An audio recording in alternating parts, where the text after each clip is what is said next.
Good afternoon, everyone. What a wonderful day. Hi, everyone. Look, it's the inaugural ISA Zoom meeting. Hello. Hi, everybody. Hello. Hello. Hi. We have all of the villains of Stargirl here, and we are all going to answer some questions that we have found from the fans. I have a question for you, Neil Jackson. Who is the most dangerous person on the ISA? I think the most dangerous person on the ISA is you, Mr. Baker. And thank goodness you're in a coma. It was one of those things that when the episode started, and the first two episodes were kind of the big feature episodes for Brainwave, I was like, I don't know what they're going to do for the next 13 episodes, because all he has to do is do a drive-by past their house and he can give everyone an aneurysm. It's the end of the show.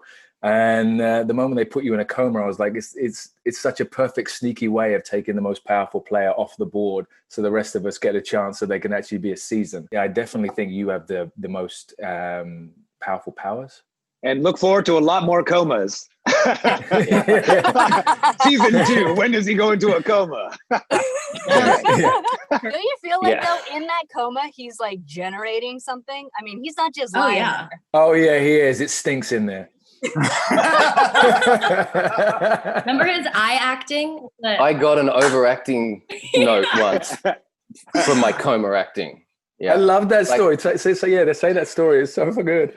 It was too like much brow acting. I was doing some pretty intense REM. Like, I'm going to go, well, if I have to just lie here and be asleep or be in a coma, I'm going to at least, do my work. I'm a diligent actor. So I was really trying to let everyone know that I was definitely still awake under there.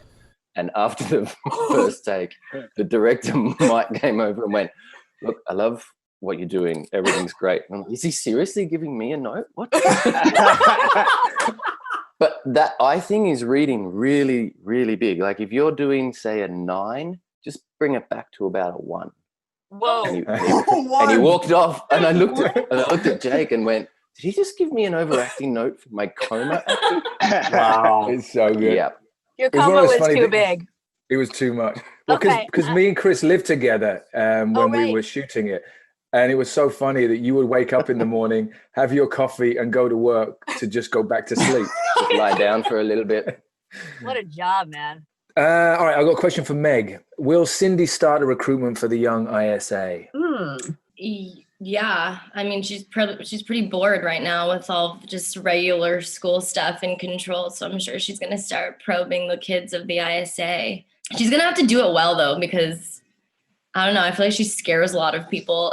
And one of the things I loved about watching this episode and seeing what you did in it, because you're so mean and so nasty, but you play it with this fragility that was just so accessible. And I was watching it, and me and Kim were both just like, I just want to give her a hug.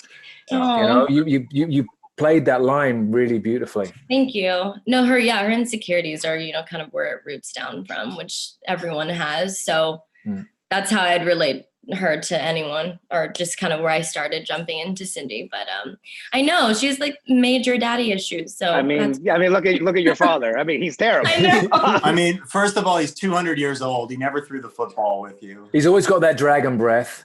That's why I have the mask. Come on. I probably don't even know what you look like. No, you don't see a Darth Vader version of me from guys like, don't look at me. No. You are my greatest experiment. Yeah, that line, "You are my greatest experiment," is so brutal. I'm watching the way that you reacted to that moment. Yeah, it's just that moment's packed. Yeah, I love that whole scene, like that take on like a father, trying to get control of his teenage daughter. Don't touch that. Get away from there. Put that down, and it was so great. It's like, but the thing you're telling her to put down is like a flame-throwing staff. If you're unhappy, buy some clothes or throw another party.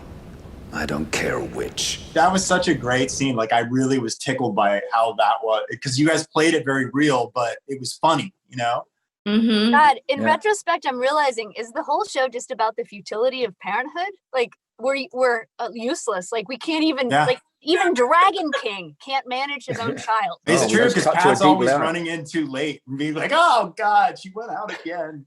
Yeah. He has no control over Courtney whatsoever. Right. Yeah. If you would just listen to me. I'm done listening. Hey, thanks everyone for all the questions. This was super fun talking to you. And remember, new episodes of DC Stargirl airs Tuesday nights on the CW. And you can stream them all the next day for free on the CW app. Meeting adjourned.